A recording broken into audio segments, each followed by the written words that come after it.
बिस्मिल्लाहिर्रहमानिर्रहीम। अस्सलाम वालेकुम। I am Mohammad Waseem Saqib, your chemistry teacher. बेटा आज हमने MD CAT full length paper number 8 discuss करना है, तो आइए चलते हैं बोर्ड की तरफ। जी स्टूडेंट्स, बेटा पहला क्वेश्चन है question number 81। The name of functional group in the following compound X are. बेटा उसने स्ट्रक्चर आपके सामने दे दिया है। वो कहता है कि जो फंक्शनल ग्रुप्स लगे हुए हैं उनके नेम बताएं। तो पहली ऑप्शन है प्राइमरी अल्कोहल, दूसरी प्राइमरी अल्कोहल के साथ नाइट्राइल है और बेंजीन रिंग है। बीटा ऑप्शन में सेकेंडरी अल्कोहल है, नाइट्राइल एंड फिनोल रिंग है। चार्ली ऑप्शन में सेकेंडरी अल्कोहल है, अमाइन एंड बेंजीन रिंग है। डेल्टा ऑप्शन में सेकेंडरी अल्कोहल है, नाइट्राइल और अराइल रिंग है। बेटा तो देखें यहां पे मैंने ये लिख लिया है, इसको हम डिस्कस करते हैं। बेंजीन के ऊपर जब भी कोई ग्रुप लगता है वो अराइल बन जाता है। अब ये अराइल है, ये CH2CN, ये नाइट्राइल है, यानी ये नाइट्राइल हो गया।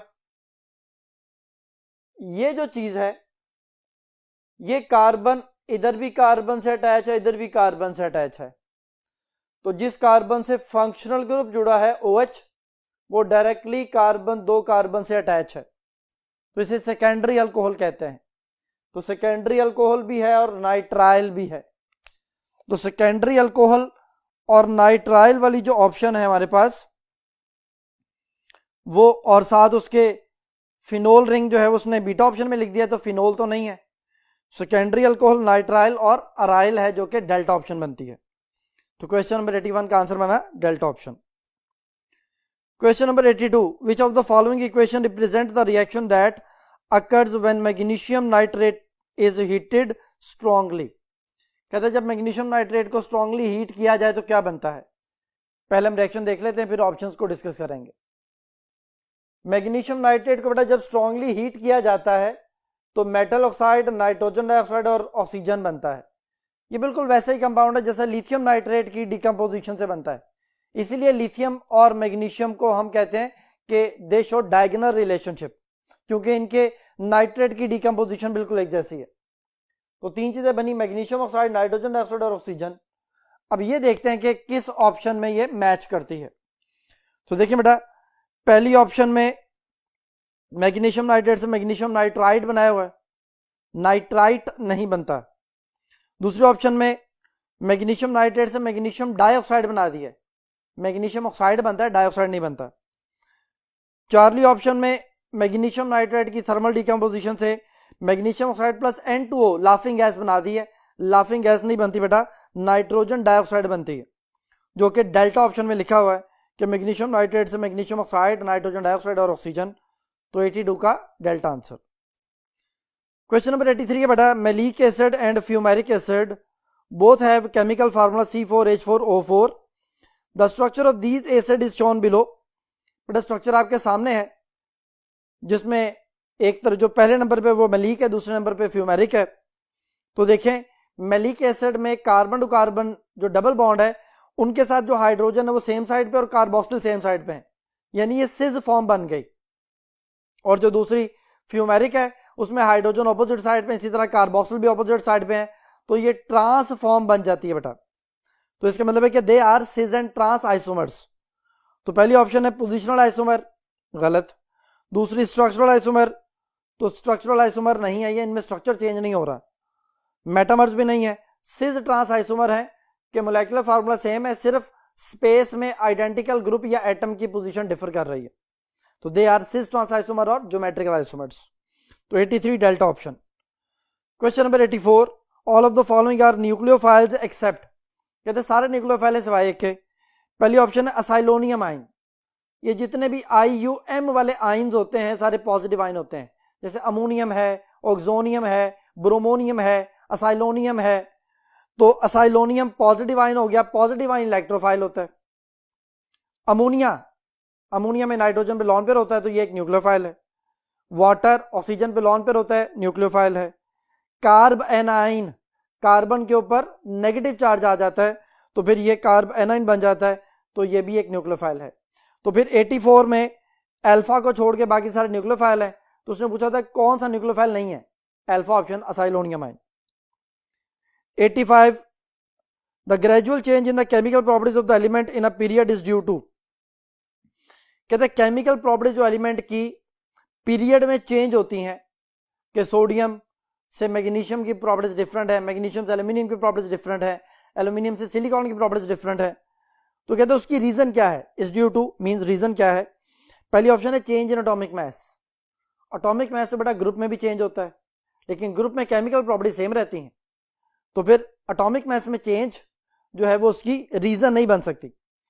Change in number of neutron, तो नंबर ऑफ न्यूट्रॉन तो ग्रुप में भी चेंज होते हैं लेकिन उसकी केमिकल प्रॉपर्टी सेम रहती हैं। इसी तरह चेंज इन इलेक्ट्रॉन एक्टिविटी, ये भी ग्रुप में चेंज होती है।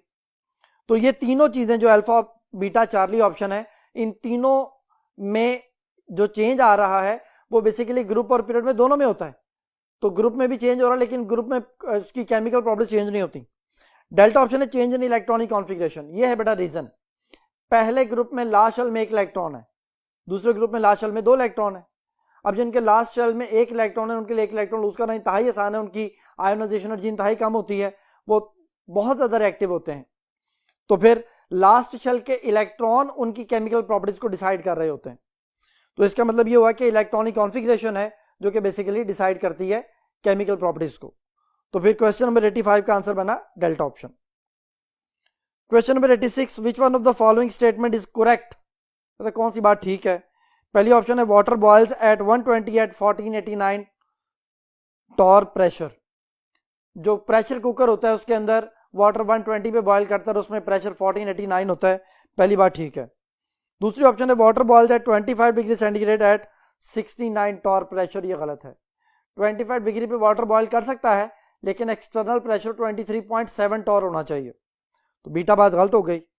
चार्ली है water boils at 98 degree centigrade at 650 torr pressure, तो ये भी गलत है।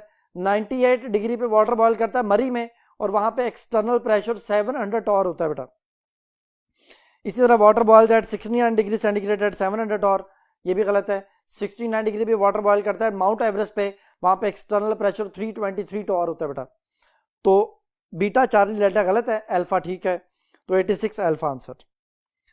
क्वेश्चन नंबर 87 है all of the following statements are correct about the polystyrene except, कहता है पॉलीस्टाइरीन के बारे में सारी बातें ठीक हैं सिवाय एक के।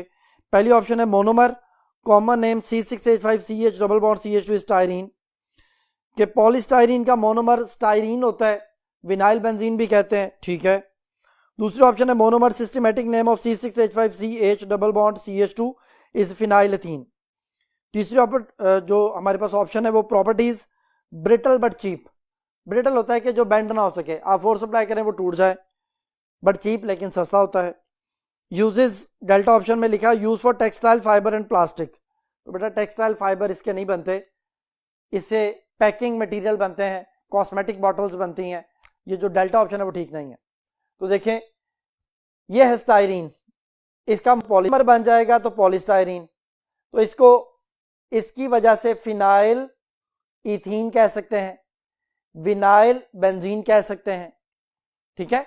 तो पॉलीस्टाइरीन और स्टाइरीन, स्टाइरीन मोनोमर हो गया, फिनाइल इथीन सिस्टमैटिक नेम हो गया, और सस्ता है, आसानी से अवेलेबल है। डिस्पोजेबल ग्लास होते हैं, पैकिंग बॉक्सेस होते हैं जिनमें खाना वगैरह लेके आते हैं, फूड कंटेनर इसके बनते हैं, तो ये सारी चीज़ें जो है उसके यूजेस में आती हैं। जो डेल्टा ऑप्शन में उसने लिखा टेक्सटाइल फाइबर और उसके साथ लिखा जी प्लास्टिक, तो ये गलत हो गया, 87 delta option. Question number 88 which one of the following is the polar molecule, option है कार्बन डाइऑक्साइड, PF5, BF3 और SO2। स्टूडेंट याद रखिएगा कि नॉन पोलर होने के लिए 2 शर्तें हैं, वो 2 शर्तें क्या हैं देखें जरा, समझाता हूं यहां पे मैं। सेंट्रल एटम के साथ जितने भी बॉन्डेड एटम है वो सेम होने चाहिए, all the bonded atom attach with the central atom must be same. देखें कार्बन डाइऑक्साइड में कार्बन सेंट्रल एटम है, 2 बॉन्डेड एटम है, दोनों सेम है। फास्फोरस जो है वो PF5 में फास्फोरस सेंट्रल एटम है और 5 फ्लोरीन है, सारे सेम है। BF3 सेंट्रल एटम है, 3 फ्लोरीन है, सारे सेम है। SO2 सेंट्रल एटम है, 2 ऑक्सीजन है, सेम है। ये पहली शर्त हो गई। दूसरी शर्त यह है सेंट्रल एटम पर कोई लॉन पेयर नहीं होना चाहिए। कार्बन डाइऑक्साइड में कार्बन पे लॉन पेयर नहीं है, फास्फोरस पे भी लॉन पेयर नहीं है, बोरॉन पे भी लॉन पेयर नहीं है, सल्फर पे आ गया। तो ये जो 3 कंपाउंड हैं ये वो दोनों शर्तें पूरी कर रहे हैं कि सेंट्रल एटम के साथ सारे बॉन्डेड एटम सेम है और लॉन पेयर कोई नहीं है। तो इन तीनों का जो डायपोल मूवमेंट होगा वो 0 हो जाएगा, और जिसका डायपोल मूवमेंट 0 हो जाए वो नॉन पोलर। ये तीनों नॉन पोलर है। इसमें लॉन पेयर आ गया, इसका डायपोल मूवमेंट 0 नहीं होना। जब डायपोल मूवमेंट 0 नहीं होगा तो फिर ये पोलर हो जाएगा। तो फिर यहां पे क्वेश्चन जो पूछा गया था वो ये था कि इन में से कौन सा पोलर मॉलिक्यूल है, बट आंसर बना SO2 यानी delta option. Question number 89, the acid deposition include both wet and dry acid deposition which does not it include rain, fog, snow और कार्बन है। बेटा ये जो रेन, फोग और स्नो है ये वेट एसिड डेपोजिशन कहलाती है, यानी एसिड जो है वो एयर में मौजूद है, वो जब वाटर से मिलता है तो रेन की शक्ल में, फोग की शक्ल में, स्नो की शक्ल में वेट एसिड डेपोजिशन कहलाता है।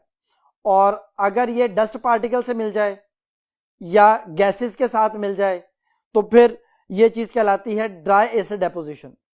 तो कार्बन जो है वो इसमें नहीं आता, डस्ट पार्टिकल्स में कार्बन नहीं आता, गैसेस में कार्बन नहीं आता, तो फिर कार्बन जो है वो इसमें मौजूद नहीं है। बाकी सारी चीजें जो है वो वेट जो उसमें हमारे पास जो है वो एसिड डेपोजिशन में आती हैं। Question number 90, mark the correct decreasing order of the electron affinity of the following elements. कहते हैं कि आपने डिक्रीजिंग ऑर्डर बताना है इलेक्ट्रॉन एफिनिटी का फॉलोइंग एलिमेंट में। क्वेश्चन नंबर 90 है जी, अल्फा ऑप्शन है fluorine greater than oxygen greater than phosphorus greater than neon, और फिर बीटा ऑप्शन है ऑक्सीजन ग्रेटर देन फ्लोरीन फिर greater than neon greater than phosphorus, Charlie option है neon is greater than phosphorus greater than fluorine greater than oxygen, delta option है phosphorus is greater than fluorine is greater than oxygen और greater than neon. तो बेटा देखें मैंने इनकी electron affinity की values लिख ली हैं। फ्लोरीन की होती है -322 किलो जॉल पर मोल, ऑक्सीजन की -141 किलो जॉल पर मोल। नाइट्रोजन में जो सब शेल है वो हाफ फिल्ड है, हाफ फिल्ड सब शेल जो है वो रेडिली इलेक्ट्रॉन एक्सेप्ट नहीं करता, इसलिए नाइट्रोजन की इलेक्ट्रॉन एफिनिटी जो है वो फ्लोरीन और ऑक्सीजन से कम हो गई। और नियॉन नोबल गैस है, नोबल गैसेस के जो ऑक्टेट हैं या डुप्लेट हैं वो कंप्लीट होते हैं, तो फिर इनमें इलेक्ट्रॉन ऐड नहीं होता या ये इलेक्ट्रॉन को अट्रैक्ट नहीं करते। तो अगर हम इलेक्ट्रॉन ऐड करना चाहते हैं we have to supply energy, positive है ये। तो सबसे ज्यादा इलेक्ट्रॉन एफिनिटी का मतलब इलेक्ट्रॉन अट्रैक्शन, वो सबसे ज्यादा हैलोजन की, फिर ऑक्सीजन की, फिर नाइट्रोजन की और देन नियॉन की। तो ये वाला जो ऑर्डर है वो बेटा मैच करता है अल्फा ऑप्शन के साथ। तो क्वेश्चन नंबर 90 का alpha answer. Question number 91, first law of thermodynamics is also called as law of conservation of energy. According to this law energy can neither be created nor destroyed, so it can be changed from one form to another form. Which of the following is the application of the first law of thermodynamics? कहता है कौन सी जो first law of thermodynamics है उसकी application कौन कौन सी है। पहली ऑप्शन है process at constant volume only. अगर किसी कंटेनर में आप वॉल्यूम कांस्टेंट कर देते हैं तो जितनी हीट आप उस सिस्टम को प्रोवाइड करेंगे वो सारी इंटरनल एनर्जी को बढ़ाने में इस्तेमाल होगी, ठीक है। दूसरी ऑप्शन है process at constant pressure only. अगर प्रेशर कांस्टेंट है तो इसका मतलब है कि पिस्टन मूवेबल है। अगर पिस्टन मूवेबल है तो इसका मतलब यह है कि जितनी हीट आप सिस्टम को प्रोवाइड करेंगे वो दो काम करेगी, एक तो इंटरनल एनर्जी को बढ़ाएगी, दूसरा वर्क डन करेगी। तो ये भी ठीक है।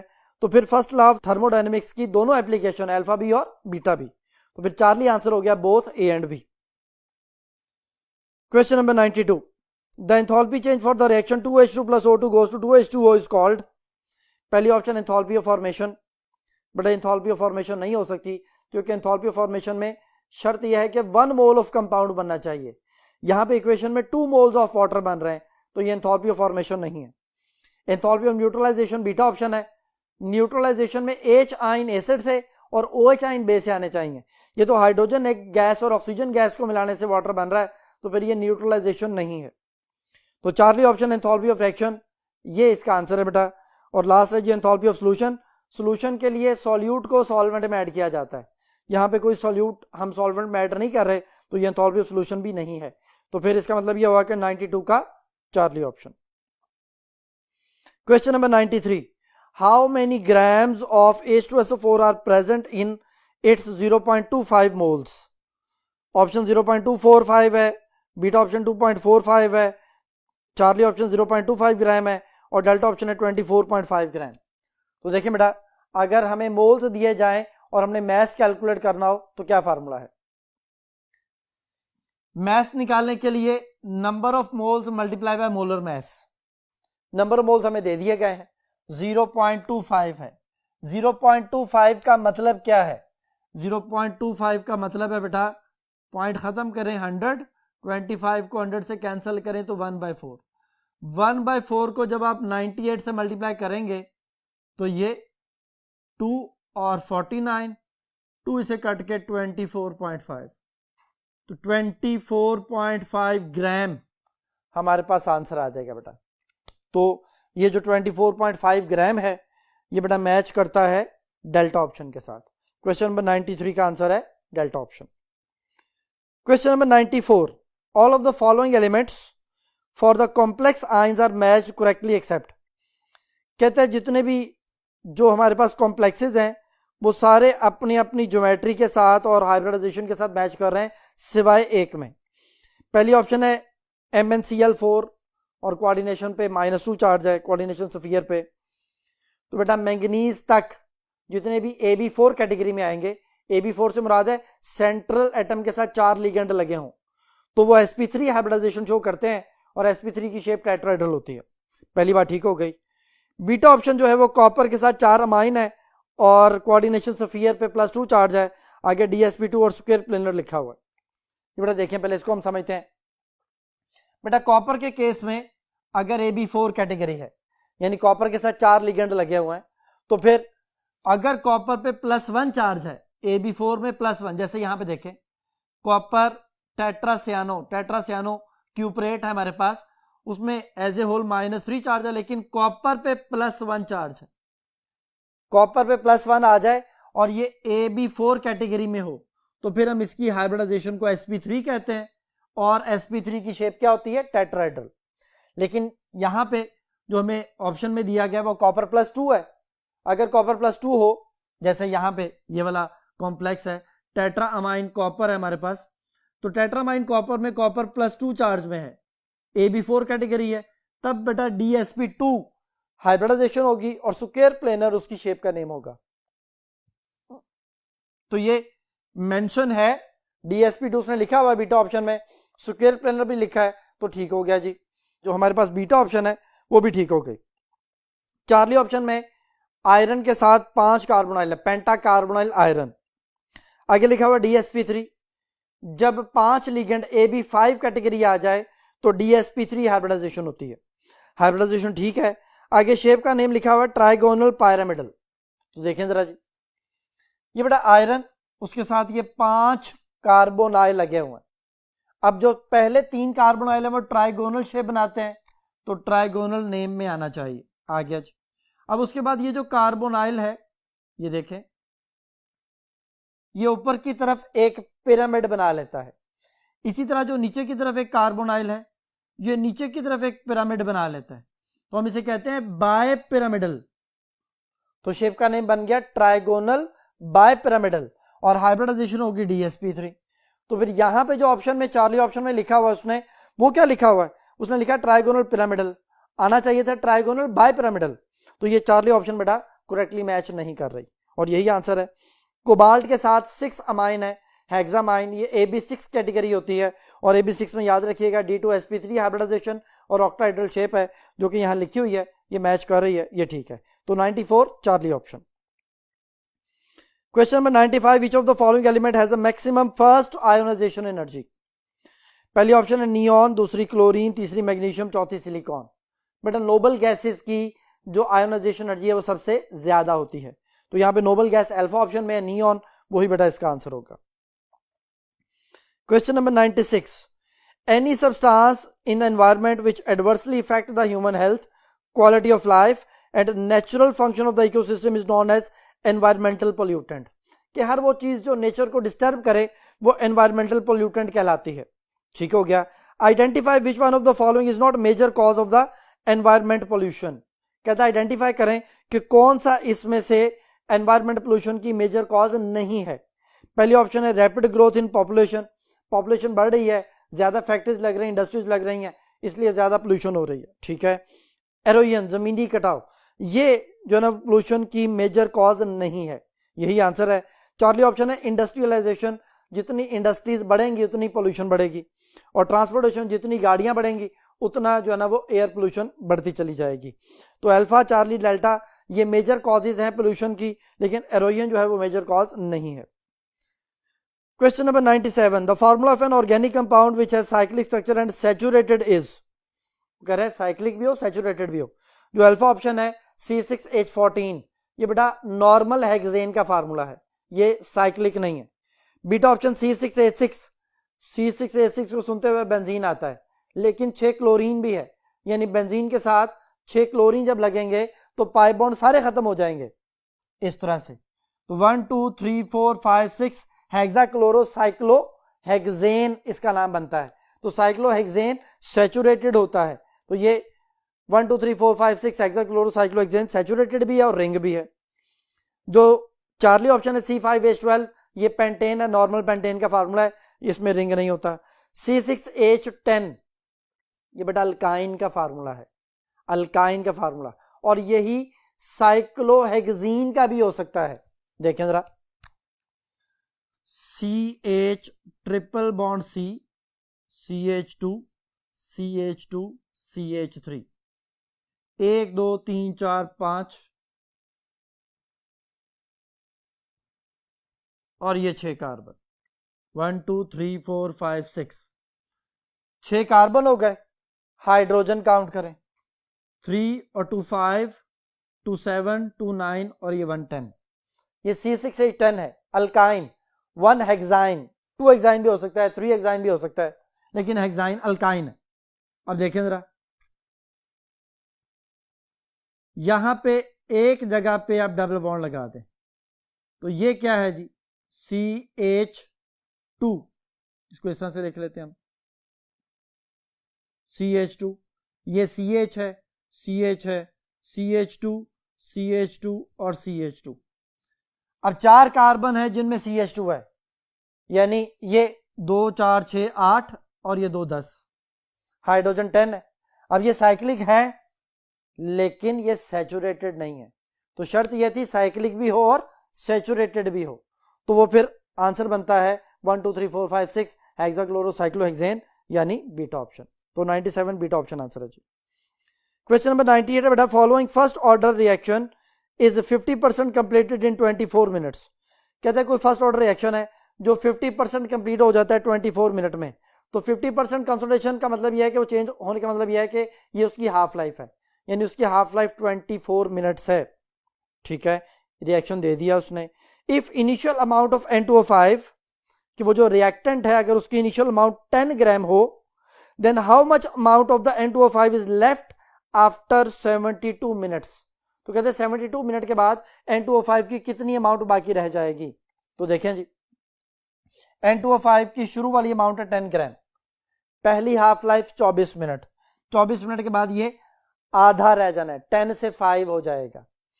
फिर अगले 24 मिनट में ये 5 का हाफ हो जाएगा, 2.5 ग्राम रह जाएंगे. अब टोटल टाइम 24 48 मिनट हो गए. फिर उससे अगली हाफ लाइफ में इसका हाफ हो जाएगा, 1.25 हो जाएगा, और नेक्स्ट 24 मिनट में 1.25 ग्राम हमारे पास रह गए.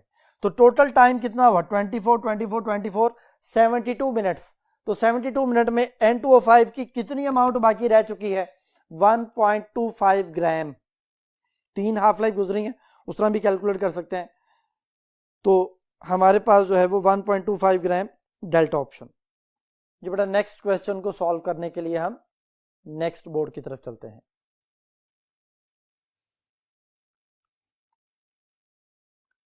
जी बच्चों, क्वेश्चन नंबर है 99. Consider the following general reaction 2A + B goes to C + D if at equilibrium 1 mole of A, कहते हैं इक्विलिब्रियम पे ए का 1 मोल है, ठीक हो गया। 2 मोल्स ऑफ बी, बी के 2 मोल्स हैं। 6 मोल्स ऑफ सी, सी के मोल 6 दे दिए बेटा उसने। And 20 moles of D are present, और डी के 20 मोल्स हैं in a 1 cubic decimetre vessel, volume दे दिया। Then the value of the equilibrium constant is, option है 60, 30, 1/60 और 20। तो देखिए बेटा इक्वेशन हमारे पास है 2a plus B goes to C plus D. KC लिखेंगे प्रोडक्ट ओवर रिएक्टेंट, ए के मोल्स 2 हैं, वो ए की पावर में 2 चला गया। अब उसने हमें बताया है कि सी के मोल 6 हैं, डी के 20 हैं, ए का 1 है, 1 का स्क्वायर 2 आ गया वैसे का वैसे। तो 2 3 6 60 आ गया जी हमारे पास। तो केसी की वैल्यू जो है वो हमारे पास 60 आई है। तो बेटा इस क्वेश्चन में, क्वेश्चन नंबर 99 में 60 जो लिखा हुआ है वो अल्फा ऑप्शन में, और यही इसका आंसर है जी। Question number 100, aldehyde and ketones react with ammonia derivative to form compound containing carbonyl C double bond N, और ग्रुप आ जाता है and water, the reaction is dash catalysed. जी बेटा अमोनिया डेरिवेटिव का जो रिएक्शन है वो एसिड कैटलाइज्ड रिएक्शन है। तो पहली option acid catalysed, acid only, और दूसरी बेस ओनली है, तीसरी बोथ ए एंड बी, चौथी नीदर ए नॉर बी, तो एसिड ओनली इसका आंसर बनेगा alpha option. Question number 101, dichloro difluoromethane is a widely used in aerosol propellants, ये जो बदबू भगाने वाले रूम फ्रेशनर होते हैं हम उसमें से यूज करते हैं। Which statement help us to explain why dichloro difluoromethane is chemically inert. कहते हैं कौन सी स्टेटमेंट हमें यह समझाने में मदद करेगी कि डाइक्लोरो डाइफ्लोरोमीथेन जो है वो केमिकली इनर्ट है, यानी जल्दी ब्रेक डाउन नहीं होता। तो पहली ऑप्शन है जी carbon fluorine bond energy is large, ठीक है। दूसरा ऑप्शन है carbon fluorine bond has low polarity, गलत। कार्बन और फ्लोरीन में इलेक्ट्रोनेगेटिविटी का डिफरेंस बहुत ज्यादा है, तो इलेक्ट्रोनेगेटिविटी का डिफरेंस ज्यादा, तो फिर वो पोलैरिटी भी बहुत ज्यादा होनी चाहिए, बीटा बात गलत हो गई। फ्लोरीन इज हाईली इलेक्ट्रोनेगेटिव, ठीक है। फ्लोरीन कंपाउंड्स और नॉन फ्लेमेबल। अब देखें यहां पर जो रिलेटेड है केमिकल रिएक्टिविटी के साथ, वो क्या ताल्लुक होता है, वो आप अल्काइल हैलाइड में पढ़ के आते हैं कि बॉन्ड एनर्जी, किसी चीज की फ्लेमेबिलिटी या नॉन फ्लेमेबल होना, ये रिएक्टिविटी को डिसाइड नहीं कर रहा। रिएक्टिविटी को डिसाइड करता है कि पहले वाला बॉन्ड कितनी जल्दी टूटेगा। तो पहले वाला बॉन्ड टूटना किस पे डिपेंड करता है, बॉन्ड एनर्जी पे। तो इसका मतलब यह है कि बॉन्ड एनर्जी रिएक्टिविटी को डिसाइड कर रही होती है। बॉन्ड एनर्जी ज्यादा, रिएक्टिविटी कम। कार्बन फ्लोरीन की बॉन्ड एनर्जी है 467 किलो जॉल पर मोल, तो इसका मतलब यह है कि बॉन्ड एनर्जी बहुत ज्यादा है, तो फिर वो चीज केमिकली इनर्ट हो जाएगी, जल्दी रिएक्शन नहीं करेगी, क्योंकि उसमें 2 बॉन्ड जो है वो फ्लोरीन के साथ बने हुए हैं। तो 101 का alpha option. Question number 102, which of the following pair of the product cannot be prepare directly from their respective starting material reactant. कहते हैं कौन सा पेयर ऑफ प्रोडक्ट है जो अपने रिएक्टेंट से डायरेक्टली प्रिपेयर नहीं हो रहे। पहली ऑप्शन है बेंजीन कार्बोक्सिलिक रिएक्टेंट है, और आगे प्रोडक्ट लिखे हुए हैं फिनोल और एसिडमाइड। जी बेटा बेंजीन से फिनोल डायरेक्टली प्रिपेयर नहीं होता, पहले क्या करना पड़ता है, बेंजीन की हैलोजिनेशन करनी पड़ती है, क्लोरोबेंजीन बन जाएगा, फिर उसको NaOH से मिलाना पड़ता है, तो सोडियम फिन ऑक्साइड बनता है, सोडियम फिन ऑक्साइड को फिर HCl से मिलाना पड़ता है, फिर वो जाके कहीं फिनोल बनता है। तो ये टोटल 3 स्टेप हुए, डायरेक्टली प्रिपेयर नहीं हुआ। दूसरे नंबर पे कार्बोक्सिलिक एसिड है, कार्बोक्सिलिक एसिड से जो एसिडमाइड है वो डायरेक्टली प्रिपेयर नहीं होता। क्या होता है जी, कार्बोक्सिलिक एसिड को जब आप अमोनिया से रिएक्शन करवाते हैं तो अमोनियम एसीटेट बन जाता है, अमोनियम कार्बोक्सिलेट बन जाता है, जो कि एक स्टेबल सॉल्ट है, उसको आप स्ट्रांगली हीट करेंगे तो एसिडमाइड बनेगा। यानी पहली ऑप्शन में बेंजीन से डायरेक्टली फिनोल नहीं बनता और कार्बोक्सिलिक एसिड से डायरेक्ट एसिडमाइड नहीं बनता। ये हमारा आंसर हो सकता है, लेकिन अभी हम बाकी ऑप्शन देखते हैं। तो फिनोल बीटा ऑप्शन है, फिनोल और बेंजीन। फिनोल से बेंजीन बनती है, फिनोल में जिंक आप डाल दें तो डायरेक्ट बेंजीन बन जाएगी। बेंजीन से नाइट्रोबेंजीन, बेंजीन की नाइट्रेशन करें, ये भी डायरेक्ट प्रिपेयर हो जाती है। तो बीटा ऑप्शन में डायरेक्टली प्रिपेयर हो रहा है, अल्फा ऑप्शन में डायरेक्टली प्रिपेयर नहीं हो रहा था। चार्ली ऑप्शन देखें जी, अल्कोहल और अल्काइल नाइट्राइल है। अल्कोहल से कहते हैं जी अल्काइल हैलाइड बना लें, HCl से रिएक्शन करवा दें, डायरेक्ट पहले स्टेप में ही जो है वो अल्काइल हैलाइड बन जाता है। अल्काइल नाइट्राइल से कार्बोक्सिलिक एसिड, अल्काइल नाइट्राइल की आप हाइड्रोलिसिस करें तो कार्बोक्सिलिक एसिड बन जाता है, डायरेक्ट प्रिपरेशन है, तो ये भी डायरेक्ट प्रिपेयर हो गए, इनडायरेक्ट नहीं है। अल्काइल हैलाइड और एल्डिहाइड लास्ट ऑप्शन है। अल्काइल हैलाइड से अल्केन, अल्काइल हैलाइड से अल्केन बनता है वुड्स रिएक्शन में, या जिंक और HCl की मौजूदगी में भी अल्केन बन जाता है। और एल्डिहाइड से प्राइमरी अल्कोहल, जब आप उसकी जो है ना वो पार्शियल रिडक्शन करते हैं तो प्राइमरी अल्कोहल बनता है लिथियम एल्यूमिनियम हाइड्राइड या सोडियम बोरोहाइड्राइड की मौजूदगी में।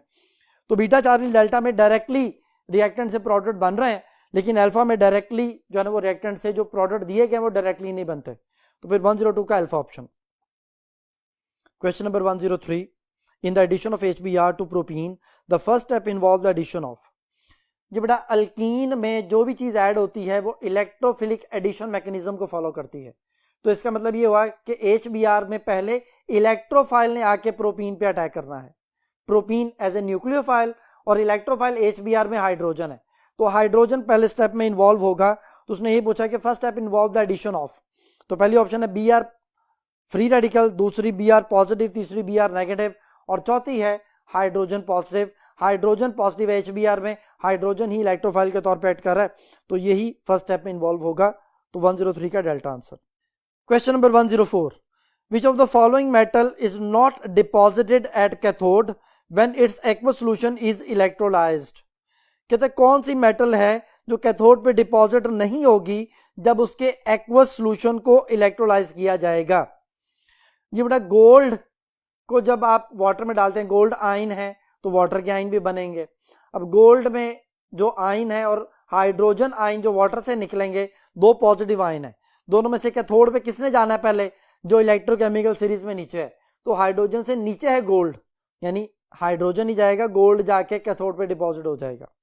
दूसरी ऑप्शन है कॉपर +2, तो कॉपर भी हाइड्रोजन से नीचे है। अगर कॉपर का एक्वस सॉल्यूशन है तो एक्वस सॉल्यूशन में कॉपर और हाइड्रोजन आयन में जो रेस है वो कॉपर जीतेगा, कॉपर जाके कैथोड पे अटैच हो जाएगा। तीसरी ऑप्शन है टिन, और चौथी ऑप्शन है सिल्वर। पहले मैं सिल्वर बता दूं, सिल्वर भी हाइड्रोजन से नीचे है।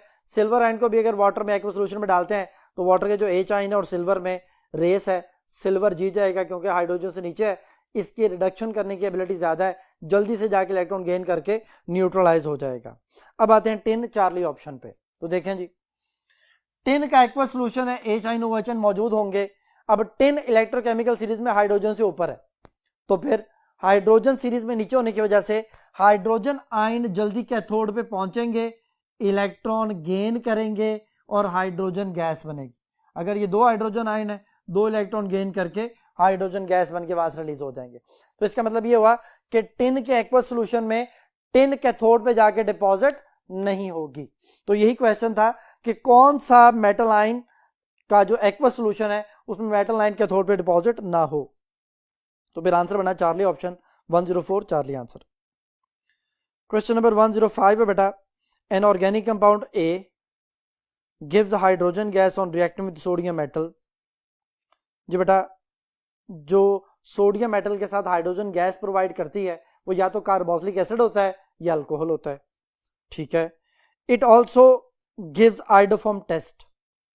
अब अल्कोहल में जितने भी 2 अल्कोहल्स हैं वो आइडोफॉर्म टेस्ट देते हैं, या एथानोल है जो आइडोफॉर्म टेस्ट देती है, ठीक हो गया जी। And form an aldehyde of the molecular formula C2H4O on the oxidation with acidic potassium dichromate. अब उसने ये भी बता दिया कि एल्डिहाइड बनाएगा जिसमें 2 कार्बन होंगे। तो इसी से पता चल गया कि 2 कार्बन वाला एल्डिहाइड तब बनेगा जब 2 कार्बन वाली अल्कोहल होगी। तो 2 कार्बन वाली अल्कोहल जो है वो एथानोल है। तो आंसर बीटा ऑप्शन, क्योंकि अल्फा ऑप्शन है मेथानोल, उसमें 1 कार्बन है, एथानोल में 2 कार्बन है, प्रोपानोल में 3 है, ब्यूटानोल में 4 है। तो आंसर आ गया 105 का beta option. Question number 106, among the following compound which can be readily sulphonated. इस कहते जितने भी कंपाउंड दिए गए इनमें सबसे जल्दी सल्फोनेशन किसकी होगी। तो सल्फोनेशन उसकी होगी जो जिस केस में बेंजीन के ऊपर जो ग्रुप लगा है वो बेंजीन को एक्टिवेट कर रहा होगा। रिंग एक्टिवेटिंग ग्रुप जो है वो बेंजीन की रिएक्टिविटी को बढ़ा देते हैं। तो पहली ऑप्शन है टोलोइन। टोलोइन जो है वो एक रिंग एक्टिवेटिंग ग्रुप है। दूसरी ऑप्शन नाइट्रोबेंजीन है, ये रिंग डीएक्टिवेटिंग ग्रुप है। बेंजीन उसमें कोई ग्रुप ही नहीं लगा हुआ। और डेल्टा ऑप्शन है क्लोरोबेंजीन, ये भी रिंग डीएक्टिवेटिंग ग्रुप आता है। तो सबसे ज्यादा रिंग एक्टिवेटिंग ग्रुप यहां पर टोलोइन यानी मिथाइल ग्रुप है जो बेंजीन पे लगे उसे टोलोइन बनाता है। तो इसकी फिर नाइट्रेशन सबसे पहले होगी। तो 106 अल्फा ऑप्शन। क्वेश्चन नंबर 107 है जी, ketones are oxidised with difficulty under vigorous condition. कहते हैं कीटोन की ऑक्सीडेशन जल्दी नहीं होती, डिफिकल्टी के साथ होती है। In case of mix ketone the carbonyl group remain intact during oxidation with. जी बेटा, जब अनसिमेट्रिकल कीटोन की बात की जाए तो पॉपऑफ रूल लगता है। पॉपऑफ रूल क्या कहता है, देखें जी, ये बेटा एक अनसिमेट्रिकल कीटोन है, 2-ब्यूटानॉन है, कार्बोनाइल ग्रुप उधर अटैच रहेगा, अटैच मीन उधर इंटैक्ट रहेगा जिधर कम कार्बन होंगे। स्मॉलर अल्काइल ग्रुप के साथ कार्बोनाइल ग्रुप इंटैक्ट रहेगा। ये वाला जो कार्बन और कार्बोनाइल का जो बॉन्ड है, दिस वन, ये ब्रेक नहीं होगा, दूसरी तरफ से बॉन्ड ब्रेक हो जाएगा। तो फिर देखिए, पहली ऑप्शन है स्मॉलर अल्काइल ग्रुप, यही आंसर है जी। दूसरा ऑप्शन है ग्रेटर अल्काइल ग्रुप, तो ग्रेटर अल्काइल ग्रुप की तरफ से उसने ब्रेक हो जाना है। उसने पूछा रिमेन इंटैक्ट, जुड़ा रहेगा, तो वो अल्फा ऑप्शन बनती है। चार्ली ऑप्शन है ब्रांच्ड चेन अल्काइल ग्रुप, तो ब्रांच चेन की तरफ तो ज्यादा कार्बन हो जाएंगे, उधर तो अटैच नहीं रहना। स्ट्रेट चेन अल्काइल ग्रुप, ये भी आंसर नहीं बनता। तो स्मॉलर अल्काइल ग्रुप जो है according to the Popoff rule जो है वो अल्फा आंसर बनता है जी। Question number 108, the equilibrium constant for the reaction between acetic acid and ethyl alcohol is 4। जी बेटा, एस्टिक एसिड और इथाइल अल्कोहल से क्या बनता है, एस्टर। कहता है उसकी केसी इक्विलिब्रियम कांस्टेंट की वैल्यू है 4। अब mixture of 2 moles of acetic acid के 2 मोल हैं, and 2 moles of ethyl alcohol के भी 2 मोल है, is allowed to come to the equilibrium. कहते हैं उनका रिएक्शन करवाया, इक्विलिब्रियम आ गया। Calculate the number of moles of ethyl acetate at equilibrium. तो कहते हैं कि आप number of moles of ethyl acetate निकालें इक्विलिब्रियम पर। तो देखिए बेटा, हम कैलकुलेशन करते हैं, उस कैलकुलेशन के बाद हमने उसके मोल्स कैलकुलेट करने हैं। तो ये रिएक्शन है बेटा, ethyl alcohol, acetic acid, ethyl acetate और वाटर, इसके मोल्स निकालने हैं। स्टार्टिंग चीजें उसने बताई है, इनिशियल कंसंट्रेशन इसके 2 मोल है, इसके भी 2 मोल है। अभी रिएक्शन स्टार्ट नहीं हुआ तो प्रोडक्ट 0-0 है। जब रिएक्शन स्टार्ट हो गया, इक्विलिब्रियम आ गया, तो इक्विलिब्रियम पे फर्ज करें जी इसके एक्स मोल्स हैं, इसके भी एक्स मोल्स हैं, पर यूनिट वॉल्यूम। तो फिर इसमें से क्या होगा, माइनस हो जाएगा, रिएक्टेंट कम हो जाएंगे। 2 - x पर मोल पर यूनिट वॉल्यूम, 2 - x पर यूनिट वॉल्यूम। केसी के लिए प्रोडक्ट ओवर रिएक्टेंट आ गया बेटा। ये v इस v से कट गया, ये इसे कैंसिल हो गया, तो ऊपर बन गया x स्क्वायर, नीचे बन गया 2 - x का होल स्क्वायर, और केसी की वैल्यू है 4। अब इधर स्क्वायर है, 4 है, दोनों तरफ स्क्वायर रूट ले लेते हैं, मैं डायरेक्ट ही कर रहा हूं यहां से। तो क्या होगा, 4 का स्क्वायर रूट आ जाएगा 2, और ये दोनों का जो स्क्वायर है वो इस अंडर रूट से कैंसिल हो जाएगा, तो ये 2 इधर आ गया और x ओवर 2 - x आ गया। ये 2 - x इधर आके मल्टीप्लाई हुआ, 4 - 2x, 2x उधर जाके ऐड हुआ 3x, 3 मल्टीप्लाई हो रहा है, इधर आके डिवाइड हुआ, कैंसिल होके 1.33 मोल्स हमारे पास आ गए, जो कि इथाइल एसीटेट के मोल्स हैं। वाटर के भी इतना ही है, लेकिन उसने सिर्फ इथाइल एसीटेट के पूछे थे, तो 1.33 बेटा इसका आंसर बना, जो कि देखें ऑप्शन चार्ली में मौजूद है। पहली ऑप्शन 1.5 है, दूसरी 1.6 है, तीसरी 1.3 है और चौथी 1.4 है। तो चार्ली ऑप्शन 1.3 मैच करती है हमारे आंसर से, तो 108 का Charlie option. Question number 109, poisonous carbon monoxide gas is found in the exhaust fumes because. कहते हैं जो गाड़ियों में से एग्जॉस्ट फ्यूम्स निकलते हैं उसमें पॉइजनस कार्बन मोनोऑक्साइड मौजूद होती है, बिकॉज रीजन पूछ रहा है। पहली ऑप्शन है it is present in petrol, कि जी कार्बन मोनोऑक्साइड पेट्रोल में मौजूद होती है, गलत। बीटा ऑप्शन है it is formed when petrol burn in the limited supply of air, ये सही है कि जब petrol limited supply of air में जलेगा तो हाइड्रोकार्बन जो पेट्रोल में मौजूद हैं उनसे कार्बन मोनोऑक्साइड बन जाएगी, तो बीटा आंसर ठीक है। Charlie option it is present in the air taken into the engine, कि जी एयर में मौजूद होती है तो वो इंजन में आ जाती है, ये भी गलत हो गया। और delta option it is formed by the hot exhaust, कि जी टेम्परेचर ज्यादा होने की वजह से ऐसा होता है, ऐसा बिल्कुल भी नहीं है बेटा। तो 109 का बीटा ऑप्शन कि ये इनकम्प्लीट कंबस्टन या लिमिटेड सप्लाई ऑफ ऑक्सीजन की वजह से प्रोड्यूस होती है, तो 109 beta option. Question number 110, down the group acid base behaviour of the metallic oxide of the group 2 element changes to. जी बेटा आप जानते हैं कि पहले ग्रुप में दूसरे ग्रुप में down the group basic character बढ़ता है, तो वो यही पूछ रहा है कि वो जो एसिड बेस बिहेवियर है, तो एसिड बेस में बेसिक कैरेक्टर बढ़ जाता है। सेकंड ग्रुप का beryllium, magnesium, calcium, strontium, barium है, तो इनके ऑक्साइड जो है वो डाउन द ग्रुप ज्यादा बेसिक होते चले जाते हैं। तो पहली ऑप्शन इसका आंसर हो गया more basic. Beta option no change है, चार्ली लेस बेसिक है और डेल्टा मोर एसिडिक है, ये मैच नहीं करते हैं, सिर्फ अल्फा ऑप्शन आंसर है जी 110 का। क्वेश्चन नंबर 111 बेटा, all of the following are correct statement except, कहते सारी बातें ठीक हैं सिवाय एक के। पहली ऑप्शन है Lucas test to distinguish between primary, secondary and tertiary alcohol. जी बेटा लुकास या ल्यूकस टेस्ट जो भी है, ये प्राइमरी, सेकेंडरी, टर्शियरी अल्कोहल की आइडेंटिफिकेशन के लिए, उनमें डिस्टिंग्विश करने के लिए हम यूज करते हैं, ठीक है। बेयर्स टेस्ट, बीटा ऑप्शन है to distinguish between alkene and alkyne. बेटा बेयर्स टेस्ट अनसैचुरेशन को चेक करता है। अनसैचुरेशन मीन वो तो अल्कीन में भी अल्काइन में भी है, तो अब अल्कीन अल्काइन अगर दोनों में अनसैचुरेशन मौजूद है तो इसका मतलब ये हुआ कि वो तो दोनों ही बेयर्स टेस्ट में वो जो उसका पर्पल कलर है उसे डिसअपियर कर देंगे। तो फिर आप अल्कीन अल्काइन में डिस्टिंग्विश कैसे करेंगे? इनमें डिस्टिंग्विश के लिए अमोनिकल क्यूप्रस क्लोराइड होता है या अमोनिकल सिल्वर नाइट्रेट होता है, उसमें प्रेसिपिटेट्स बनते हैं जो कि सिर्फ अल्काइन के बनते हैं, अल्कीन के नहीं बनते। तो बीटा बात जो है ना वो करेक्टली मैच नहीं कर रही। चार्ली ऑप्शन है Grignard reagent to prepare primary, secondary and tertiary alcohol. जी बेटा अगर ग्रिग्ना डिएजेंट को आप फॉर्मेल्डिहाइड से मिलाते हैं तो प्राइमरी अल्कोहल बनता है, अगर एसिटाल्डिहाइड से मिलाते हैं तो सेकेंडरी अल्कोहल बनता है, और अगर एसीटोन से मिलाते हैं तो टर्शियरी अल्कोहल बनता है। ये बिल्कुल ठीक हो गया जी। डेल्टा ऑप्शन है बेटा हमारे पास Fehling solution test. Fehling solution किस लिए होता है? आगे लिखा हुआ to distinguish between aldehyde and ketone.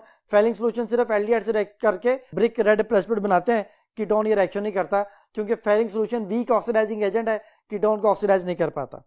तो 111 में बीटा बात गलत है, बाकी सारे सही हैं जी। जी बेटा नेक्स्ट क्वेश्चन को सॉल्व करने के लिए हम नेक्स्ट बोर्ड की तरफ चलते हैं।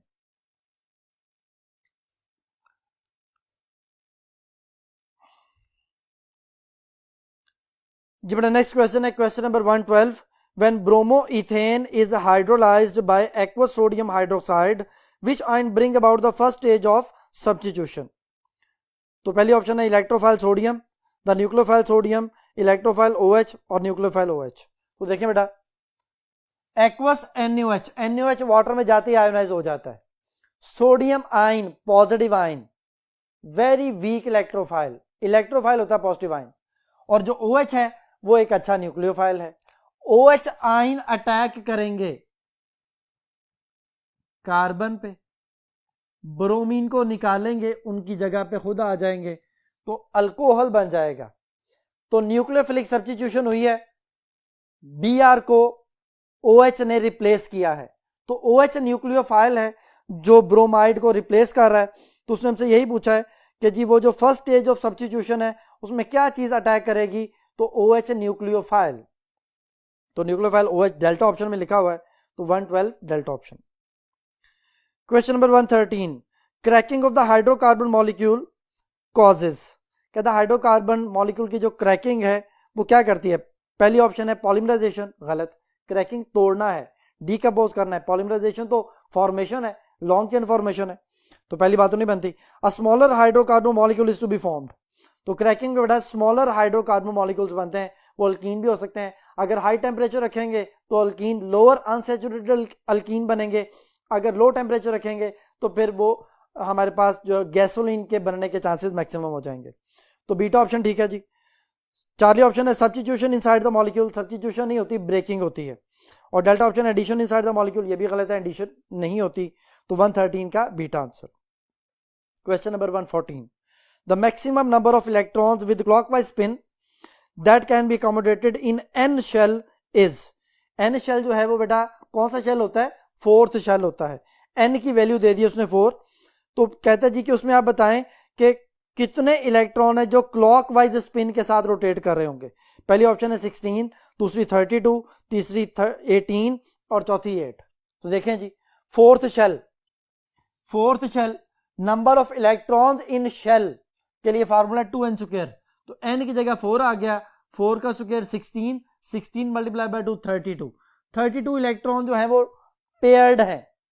अब पेयर्ड मीन के ये पेयर्ड है, तो आधे क्लॉकवाइज और आधे एंटी क्लॉकवाइज, तो 32 में से 16 क्लॉकवाइज और 16 एंटी क्लॉकवाइज। तो उसने हमसे सिर्फ क्लॉकवाइज पूछे थे कि फोर्थ शेल में टोटल क्लॉकवाइज इलेक्ट्रॉन कितने हो सकते हैं, तो फिर आंसर बना अल्फा ऑप्शन 16।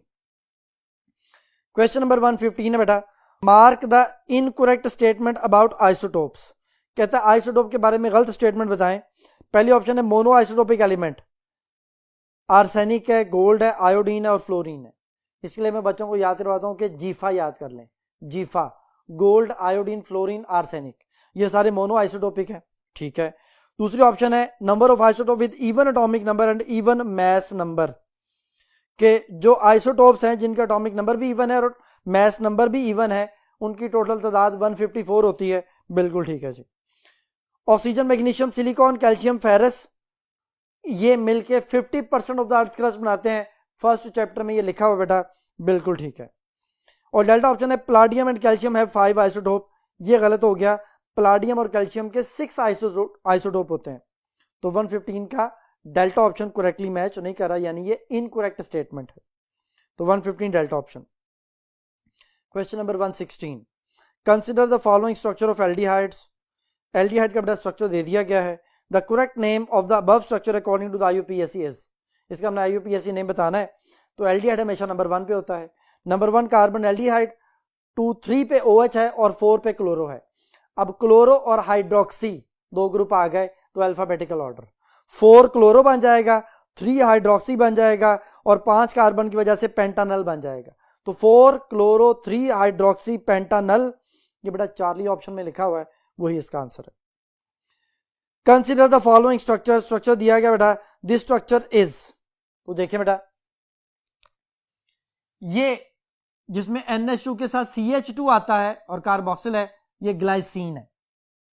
और जिसमें NH2 के साथ CH जो है उसके साथ CH3 जुड़ा हो और कार्बोक्सिल हो, ये एलानीन है बेटा। तो ग्लाइसिन और एलानीन की आपस में कंडेंसेशन हो रही है, वाटर माइनस होके ये C डबल बॉन्ड हो NH जोड़ा है, ये हो गया जी। अब जो उसने हमें स्ट्रक्चर दिया गया है, जो स्ट्रक्चर जो है ना वो आप उसमें क्वेश्चन में देखेंगे, उसमें इस तरह लिखा हुआ है NH2 CH2 C double bond हो, ये NH2 CH2, फिर कार्बोनाइल, फिर ये NH, फिर ये C के साथ एक हाइड्रोजन है CH3 है और कार्बोक्सिल है। तो इसका मतलब ये हुआ कि ये ग्लाइसिन और एलानीन के मिलने से बना है। तो स्ट्रक्चर को आप देखें उसमें इसी तरह बना हुआ है, NH2 फिर CH2 फिर C डबल बॉन्ड हो, फिर NH फिर CH CH3 और फिर C डबल बॉन्ड O और OH। तो ये बेटा ग्लाइसिन और एलानीन है, तो इनके पहले 3 अल्फाबेट्स होते हैं, ग्लाइ और एला, डाइपेप्टाइड। तो अल्फा ऑप्शन ही मैच कर रही है, वही बेटा इसका आंसर है। 117 alpha option. Question number 118, for the gaseous state which of the following relationship between delta H and delta E is correct. Delta H enthalpy है, enthalpy is equal to delta E plus P delta V होता है। Gases के लिए delta H is equal to delta E plus P delta V है, लेकिन liquid solid के लिए delta H is equal to delta E होता है बेटा। यानी जो पहली ऑप्शन है delta H is equal to delta E, ये लिक्विड और सॉलिड के लिए है, क्योंकि उनमें वॉल्यूम चेंज नेग्लिजिबल होता है, हम उसे कंसिडर करते हैं कि वॉल्यूम चेंज है ही नहीं।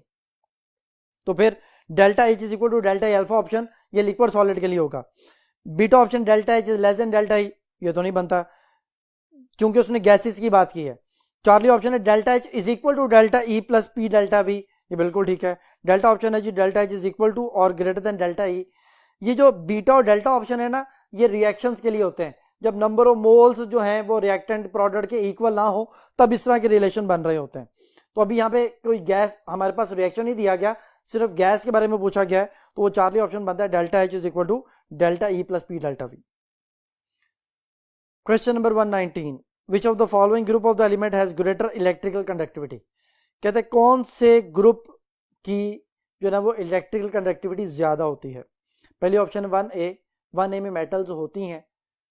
दूसरी ऑप्शन है 1B, अब 1A में आती है lithium, sodium, potassium, rubidium, caesium वगैरह, और 1B में आते हैं coinage metal, copper, silver, gold. फिर चार्ली ऑप्शन है 2A, beryllium, magnesium, calcium, strontium वगैरह, और जो हमारे पास डेल्टा ऑप्शन है वो 2B है, जिंक, कैडमियम, मरकरी। तो बेटा इन सब में जो मैंने अभी सारी मेटल्स बोली हैं, इन सब में सबसे ज्यादा इलेक्ट्रिकल कंडक्टिविटी 1B की होती है, यानी कॉपर, सिल्वर, गोल्ड। अच्छा जी, अब बेटा नेक्स्ट क्वेश्चन है 120। Acid rain is caused by the presence of the oxides of all of the following except. कहता है एसिड रेन जो है वो इन सब ऑक्साइड्स की प्रेजेंस की वजह से होती है सिवाय एक के। पहली ऑप्शन है SO2, SO2 की वजह से होती है एसिड रेन, वो जो सल्फ्यूरिक एसिड बनता है। कार्बन डाइऑक्साइड, इसकी वजह से कार्बोनिक एसिड बनता है, एसिड रेन होती है। नाइट्रोजन डाइऑक्साइड से नाइट्रस एसिड, नाइट्रिक एसिड बनता है, एसिड रेन इसकी वजह से कॉज होती है। सिलिका, रेत, डस्ट पार्टिकल्स, ये जो सिलिका है इसकी वजह से एसिड रेन नहीं होती। तो 120 का आंसर बना डेल्टा ऑप्शन। अच्छा जी, क्वेश्चन नंबर 121। पॉलीटेट्राफ्लोरोइथाइलिन, टेफ्लॉन भी कहते हैं उसे, हैज अ फार्मूला CF2CF2 फिर ब्रैकेट N लिखा हुआ है, अप टू सोन चल रहा है जी।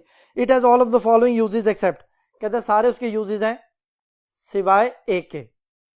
पहली ऑप्शन है it is used as a material resistant to heat and chemical attack. कहते हैं हम इसके ऊपर ये जो कोटिंग की जाती है, हमारे पास जो टेफ्लॉन की कोटिंग होती है, तो वो जो चीजें हैं वो दूसरी चीजों के साथ अटैच नहीं होती, नॉन स्टिकी बर्तन बनाने के लिए इस्तेमाल होता है। तो पहली बात ठीक है कि use as a material resistant to heat and chemical attack, कि ना हीट का अटैक हो सके ना कोई केमिकल अटैक कर सके।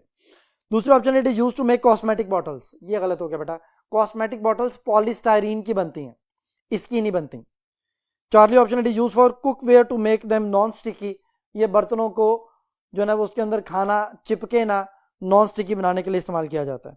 और delta option it is used for coating articles, ये बड़ी बड़ी जो मशीनरी पार्ट होते हैं उनको कोट करने के लिए, ताकि उनकी जो है ना वो फ्रिक्शनलेस उन्हें बनाया जा सके।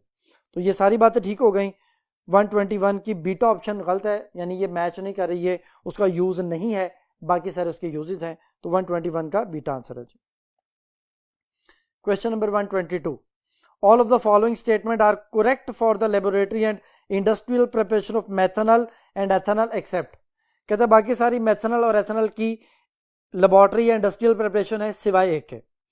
पहली ऑप्शन है जी मेथनॉल के बारे में है, लेबोरेटरी प्रिपरेशन है, मेथनॉल से स्टार्ट होता है, ऑक्सीडेशन करते हैं, कैटालिस्ट सिल्वर है 300 डिग्री सेंटीग्रेड, बुक की लाइन है बेटा, ठीक हो गया जी।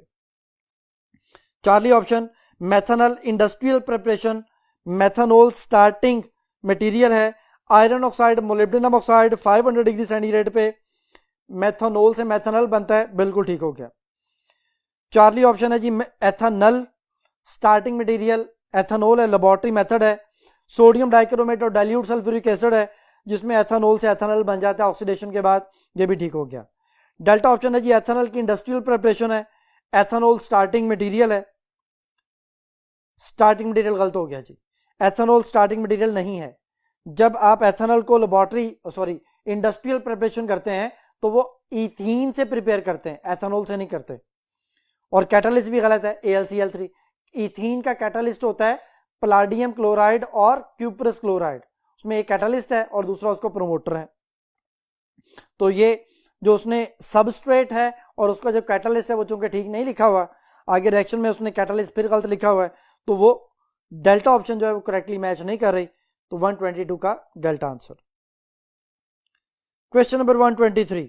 विच of the following ion has greater polarising effect. पहली ऑप्शन है सोडियम आयन, दूसरा मैग्नीशियम आयन, तीसरा एल्यूमिनियम आयन और चौथा कैल्शियम आयन। तो देखिए बेटा, पोलराइजिंग इफेक्ट या पोलराइजिंग पावर किस पे डिपेंड करती है? पोलराइजिंग पावर डिपेंड करती है चार्ज डेंसिटी पे। चार्ज डेंसिटी का मतलब होता है चार्ज पर यूनिट एरिया, यानी एरिया कम चार्ज ज्यादा होना चाहिए। या आप ये कह सकते हैं कि पोलराइजिंग पावर आयनिक साइज पे डिपेंड कर रही है, आयनिक साइज जितना कम पोलराइजिंग पावर उतनी ज्यादा। तो अब हमारे पास जो ऑप्शंस हैं उसमें देखें सबसे ज्यादा चार्ज किस पे है, तो सबसे ज्यादा चार्ज बेटा एल्यूमिनियम पे है +3, तो ज्यादा चार्ज मीन उसका साइज सबसे कम होगा क्योंकि इसके न्यूक्लियस में प्रोटॉन इलेक्ट्रॉन के मुकाबले में ज्यादा होंगे, तो उसका एटॉमिक साइज कम, आयनिक साइज कम होगा और चार्ज ज्यादा, चार्ज डेंसिटी ज्यादा हो गई, ऑटोमेटिकली इसकी पोलराइजिंग पावर या पोलराइजिंग इफेक्ट सबसे ज्यादा होगा। तो 123 चार्ली ऑप्शन। क्वेश्चन नंबर 124 है which of the following is are the harmful effect of acid rain. कहता है कौन से एसिड रेन के हार्मफुल इफेक्ट हैं? पहली ऑप्शन है एसिडिफिकेशन ऑफ सॉइल, कि सॉइल ज़्यादा एसिडिफाई हो जाती है, ठीक है। दूसरी ऑप्शन है accumulation of heavy metals in the fishes, fish के अंदर जो हैवी मेटल्स एक्यूमुलेट हो जाती हैं, जो वो कार्सिनोजेनिक बन जाती हैं, नुकसानदेह हो जाती हैं। तो ये दोनों बातें ठीक हैं, बीटा अल्फा दोनों ठीक हैं, तो फिर चार्ली आंसर हुआ बोथ ए एंड बी, तो 124 Charlie answer. Question number 125, the total number of the fundamental particles present in one atom of the carbon 614। अब फंडामेंटल पार्टिकल्स में बेटा इलेक्ट्रॉन, प्रोटॉन, न्यूट्रॉन तीनों आते हैं। अब 614 का मतलब है कि जो नीचे कार्बन के नीचे 6 लिखा हुआ है, ये प्रोटॉन इलेक्ट्रॉन दोनों ही है, मैं इसे इलेक्ट्रॉन मान लेता हूं। और जो ऊपर 14 लिखा हुआ है, ये दो चीजों का सम है, प्रोटॉन और न्यूट्रॉन। तो ऊपर प्रोटॉन न्यूट्रॉन हो गए 14 और नीचे इलेक्ट्रॉन हो गए 6, तो 6 और 14 मिलकर टोटल 20 फंडामेंटल पार्टिकल्स हो गए बेटा। तो आंसर हुआ डेल्टा ऑप्शन, क्योंकि अल्फा 6 है, बीटा 8 है, चार्ली 14 है, डेल्टा 20 है जो कि मैच कर रहा है। तो 125 डेल्टा आंसर। क्वेश्चन नंबर 126 है बेटा, in the bore number cycle for the formation of magnesium oxide which process is exothermic. कहता है अगर हम बोर नंबर साइकिल में मैग्नीशियम ऑक्साइड बनाते हैं तो कौन सा प्रोसेस एक्सोथर्मिक होगा। पहली ऑप्शन है ionisation energy of magnesium ion. बेटा किसी भी मेटल की, एलिमेंट की जो आयोनाइजेशन एनर्जी है उसमें एनर्जी रिक्वायर्ड होती है, जब रिक्वायर्ड है तो एंडोथर्मिक है। दूसरी ऑप्शन है electron affinity of oxygen -1।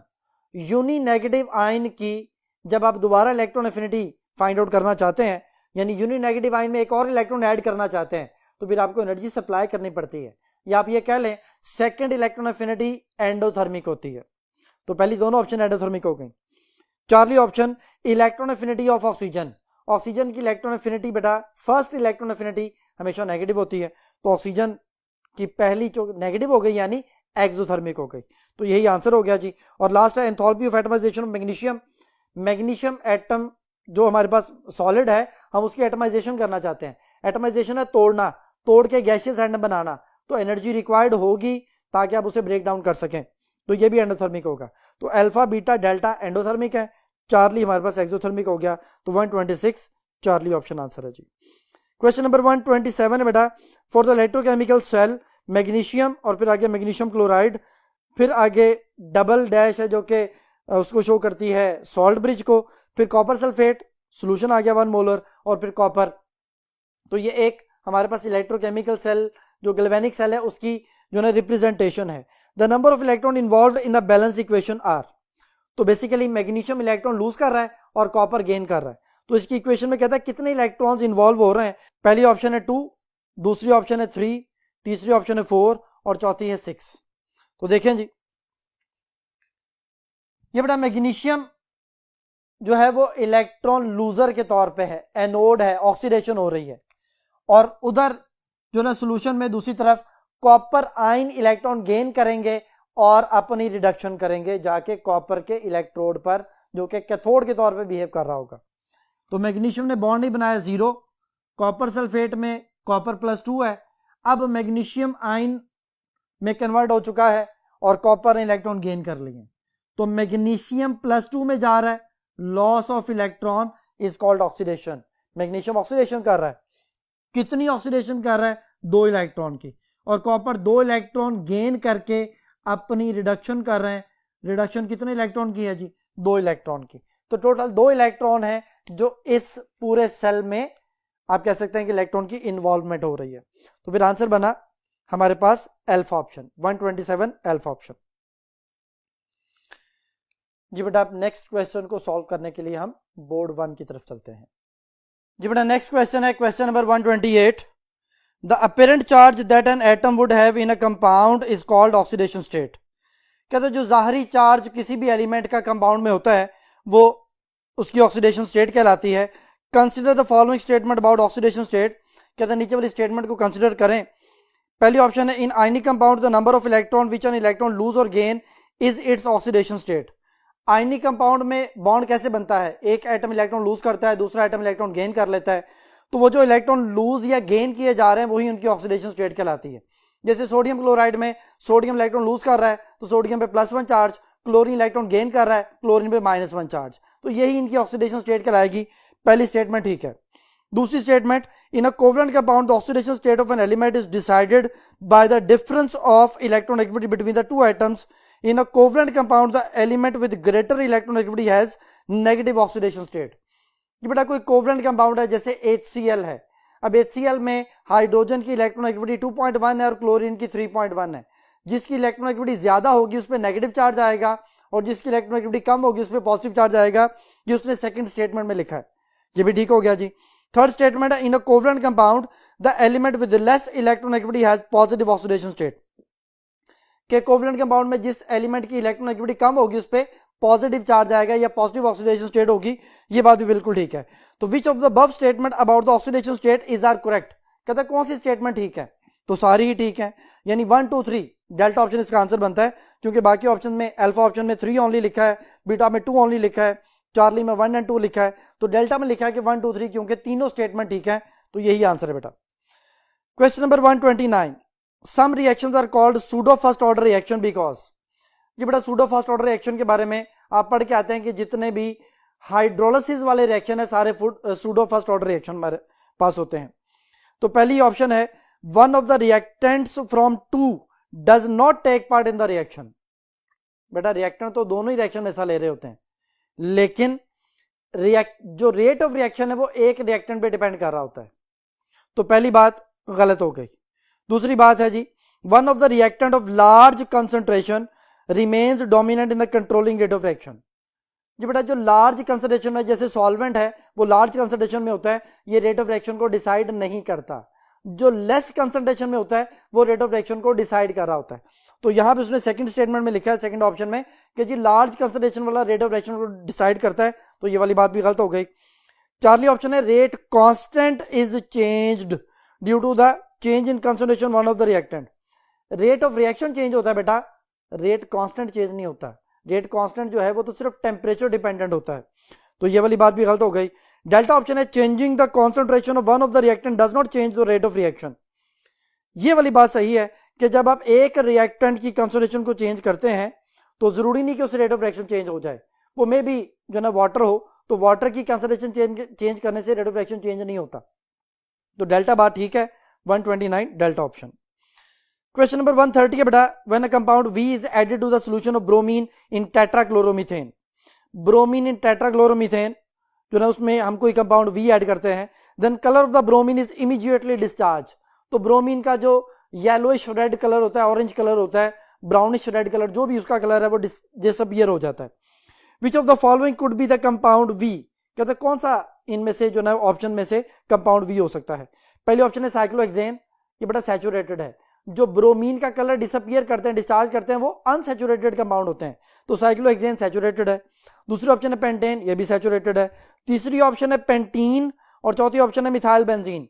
Methyl benzene भी सैचुरेटेड कंपाउंड की तरह बिहेव करता है. तो सिर्फ पेंटीन जो है वो अनसैचुरेटेड है और यही ब्रोमीन के कलर को डिसअपीयर कर सकता है. तो 130 का चार्ली आंसर. क्वेश्चन नंबर 131 है बेटा, विच one of the following element when burnt in air forms an alkaline oxide having pH 8. कहते हैं इनमें से कौन सा ऐसा एलिमेंट है जिसको जब एयर में बर्न किया जाएगा, जलाया जाएगा, तो एक अल्कलाइन ऑक्साइड बनेगा, यानी बेसिक ऑक्साइड बनेगा जिसकी pH 8 होनी चाहिए. अब pH 8 7 के करीब है, यानी बहुत ज्यादा बेसिक नहीं होना चाहिए, स्लाइटली बेसिक आप इसे कह सकते हैं. तो पहली ऑप्शन है मैग्नीशियम, मैग्नीशियम का ऑक्साइड. दूसरी ऑप्शन कैल्शियम है, कैल्शियम का ऑक्साइड. तीसरी पोटाशियम, पोटाशियम का ऑक्साइड और सोडियम का ऑक्साइड. Delta option. तो बेटा जानते हैं कि पोटाशियम का ऑक्साइड और सोडियम का ऑक्साइड ये तो हाईली बेसिक होते हैं, इनकी pH 14 के करीब होती है. ये दोनों तो ऑप्शन से निकल गए क्योंकि ये फर्स्ट ग्रुप के हैं. फर्स्ट ग्रुप के ऑक्साइड सबसे ज्यादा बेसिक ऑक्साइड होते हैं. अब आ गया हमारे पास अल्फा और बीटा ऑप्शन में आंसर. तो मैग्नीशियम और कैल्शियम है, जो जितना टॉप ऑफ द ग्रुप है वो उतना लेस बेसिक है, जो ग्रुप में जितना नीचे आता जाएगा उतना ज्यादा बेसिक होता चला जाएगा. तो मैग्नीशियम कैल्शियम में लेस बेसिक है मैग्नीशियम का ऑक्साइड जो है उसकी pH 8 के करीब है, इसलिए मैग्नीशियम का ऑक्साइड जो है उसकी जो सस्पेंशन है, जो मिल्क ऑफ मैग्नीशिया कहलाती है, वो स्टमक की एसिडिटी को जो ना वो खत्म करने के लिए यूज होती है. तो 131 का आंसर है जी alpha option. Question number 132, an alcohol of an unknown structure gave a positive Lucas test is about 5 to 10 minutes. कहते हैं कोई जो ना अल्कोहल है जिसका स्ट्रक्चर हमें नहीं पता, लेकिन वो लुकास टेस्ट देता है 5 to 10 मिनट्स में. ये बेटा आप जानते हैं, मैं पहली स्टेटमेंट से बात को क्लियर कर रहा हूं। जो लुकास टेस्ट है वो प्राइमरी सेकेंडरी टर्शियरी अल्कोहल में डिफ्रेंशिएट करने के लिए होता है। टर्शियरी अल्कोहल फौरन से पहले इमीडिएटली ऑयली लेयर बनाती है, और जो सेकेंडरी अल्कोहल है वो 5 to 10 मिनट्स में ऑयली लेयर बनाती है। यानी जो सेकेंडरी अल्कोहल है वो 5 to 10 मिनट्स में लुकास टेस्ट पॉजिटिव देती है, और जो हमारे पास प्राइमरी अल्कोहल है अगर आप उसे हीट ना करें तो वो 25 से 30 मिनट में जो है वो लुकास टेस्ट पॉजिटिव देती है। तो फिर यहाँ पे ये जो 5 to 10 मिनट्स है, इससे हमें पता चल गया कि वो सेकेंडरी अल्कोहल है। When the alcohol was treated with hot concentrated sulfuric acid, an alkene was formed, कि जब आप उस अल्कोहल को किसी जो ना वो कंसंट्रेटेड H2SO4 के साथ मिलाते हैं तो अल्कीन बन जाता है, ठीक है। Which is the molecular formula C4H8। C4H8 alkene का ब्यूटीन का फार्मूला आ गया हमारे पास। On ozonolysis of this compound gave a single product C2H4O। जब आप इसकी ओजोनोलाइसिस करते हैं तो हमारे पास एक प्रोडक्ट आता है, और वो एक प्रोडक्ट जो है ना C2H4O है। अब C2H4O जो है ये हमारे पास जो है वो एसिटल्डिहाइड है, 2 कार्बन वाला aldehyde. What was the structure of alcohol? जी बेटा पहली लाइन से हमें पता चल गया था सेकेंडरी अल्कोहल है। अब पहली ऑप्शन को देखिए, 1 ब्यूटानॉल ये प्राइमरी अल्कोहल है। दूसरी ऑप्शन 2 ब्यूटानॉल ये सेकेंडरी अल्कोहल है। तीसरी ऑप्शन है 2 मिथाइल 1 प्रोपानॉल, ये भी हमारे पास जो है वो प्राइमरी अल्कोहल में आता है। और जो डेल्टा ऑप्शन है वो टर्शियरी अल्कोहल है। तो सिर्फ बीटा ऑप्शन है सेकेंडरी अल्कोहल, जो लुकास टेस्ट जो है वो 5 to 10 मिनट्स में प्रोवाइड करेगी। जब आप इसकी डिहाइड्रेशन करेंगे तो 2 ब्यूटीन बनेगा। 2 ब्यूटीन के आप ओजोनोलाइसिस करेंगे तो 2 एसिटल्डिहाइड बनेंगे। यानी पहली लाइन से हमें आंसर मिल गया था beta option. Question number 133, the IUPAC name of the following alkene is. ये बेटा एल्कीन का उसने फार्मूला दे दिया है, स्ट्रक्चर हम उसे एक्सपेंड करके बनाते हैं। ये बेटा स्ट्रक्चर हमने बनाया, कार्बन के साथ 2 CH3 है, फिर CH CH2, C के साथ 3 CH3 थे, एक्सपेंड करके हमने बना लिया जी। अब लॉन्गेस्ट चेन में 1 2 3 4 5 6 कार्बन, सेकंड कार्बन पे डबल बॉन्ड है, तो इसका मतलब है कि ये 2 हेक्सीन जो है वो नाम के एंड में आएगा। अब इस 2 हेक्सीन हम देखते हैं कि 2 हेक्सीन कौन कौन सी ऑप्शन में है। देखें सिर्फ बीटा ऑप्शन में 2 हेक्सीन और कहीं 2 हेक्सीन नहीं लिखा हो। अल्फा ऑप्शन में 4 हेक्सीन लिखा है, चार्ली ऑप्शन में हेप्टीन है, और डेल्टा ऑप्शन में भी हेप्टीन है। तो इसका मतलब है कि बीटा ऑप्शन ही हमारा आंसर है। 2,5,5 ट्राई मिथाइल 2 हेक्सीन। इसमें हमारे पास 3 मिथाइल ग्रुप हैं, वो ये देखें आप कि ये 2 पे मिथाइल है और 5 पे 2 मिथाइल है, तो 2,5,5 ट्राई मिथाइल 2 हेक्सीन बेटा इसका आंसर हो गया। 133 बीटा ऑप्शन। क्वेश्चन नंबर 134 है, alcohol can be converted into aldehyde and ketones by. Alcohol की ऑक्सीडेशन करे तो एल्डिहाइड और कीटोन बनते हैं। अब ऑक्सीडेशन के लिए पहली ऑप्शन है K2Cr2O7 plus dilute H2SO4। K2Cr2O7 हमेशा H2SO4 की मौजूदगी में ही ऑक्सीडाइजिंग एजेंट होता है, ठीक है। डिहाइड्रोजिनेशन अगर आप करते हैं तो एल्डिहाइड, एल्डिहाइड 2 वर्ड से मिलकर बना है, अल्कोहल डिहाइड्रेशन। जब अल्कोहल की डिहाइड्रेशन करते हैं कॉपर के साथ एट 300 डिग्री सेंटीग्रेड, तो साथ ही ऑक्सीडेशन भी होती है, यानी dehydration followed by the oxidation. तो पहले वाटर रिलीज हो जाएगा और फिर उसकी जगह पे ऑक्सीजन आ जाएगा, तो इसमें भी एल्डिहाइड और कीटोन ही अल्कोहल से बनते हैं। तो अल्फा बीटा दोनों ही आंसर बनेंगे। चार्ली ऑप्शन है एलिमिनेशन। एलिमिनेशन ये है कि सिर्फ वाटर माइनस हो जाए अल्कीन बन जाए, आगे एलिमिनेशन के आगे फॉलोड बाय ऑक्सीडेशन नहीं लिखा हुआ, तो फिर चार्ली ऑप्शन तो पॉसिबल नहीं है। तो फिर अल्फा बीटा बोथ आंसर हो गया जी, डेल्टा ऑप्शन जहां पे बोथ हैंड भी लिखा हुआ। 134 डेल्टा ऑप्शन। क्वेश्चन नंबर 135 बेटा, विच of the following derivatives of carboxylic acid is more reactive. Carboxylic acid के कौन सा डेरिवेटिव सबसे ज्यादा रिएक्टिव है? पहली ऑप्शन एसिड हैलाइड, ये बेटा सबसे ज्यादा रिएक्टिव होता है। दूसरा ऑप्शन एसिडमाइड, ये सबसे लीस्ट रिएक्टिव होता है। तीसरी ऑप्शन एस्टर, और चौथी एसिड एनहाइड्राइड। तो ऑर्डर ये बनता है एसिड हैलाइड, दूसरे नंबर पे एसिड एनहाइड्राइड, फिर एस्टर और लास्ट नंबर पे एसिडमाइड। तो सबसे ज्यादा रिएक्टिव पूछा था acid halide, alpha option. Question number 136 है, which of the following is a better method to prepare ester in the chemical industry. ये बेटा अभी हमने ये पढ़ा कि कार्बोक्सिलिक एसिड का जो डेरिवेटिव है जो सबसे ज्यादा रिएक्टिव है वो एसिड हैलाइड है। अब यहां पे देखें पहली ऑप्शन में reaction of carboxylic acid with alcohol, carboxylic acid alcohol से एस्टर बनता है, ठीक है। लेकिन जो बीटा ऑप्शन है वो reaction of acyl chloride with alcohol है। तो असाइल क्लोराइड बेटा डेरिवेटिव है कार्बोक्सिलिक एसिड का जो बहुत रिएक्टिव है, तो ये अल्कोहल से ज्यादा जल्दी रिएक्ट करेगा और एस्टर बनाएगा। तो इसी को इंडस्ट्री में यूज किया जाता है। तो बीटा ऑप्शन बेटा इसका आंसर है। चार्ली ऑप्शन में लिखा हुआ बोथ एंड भी ये गलत हो गया, और डेल्टा ऑप्शन भी इसका आंसर नहीं है जी। तो 136 beta option reaction of acyl chloride with alcohol. Question number 137, in all of the following ways DNA and RNA differ from each other except. कहते हैं ये जो हमारे पास डिफरेंट ऑप्शंस दी हुई हैं इनमें आरएनए डीएनए डिफर करते हैं सिवाय एक के। पहली ऑप्शन है the sugar in RNA is ribose, कि आरएनए में जो शुगर होती है वो राइबोस होती है, while the sugar in DNA is 2 deoxyribose.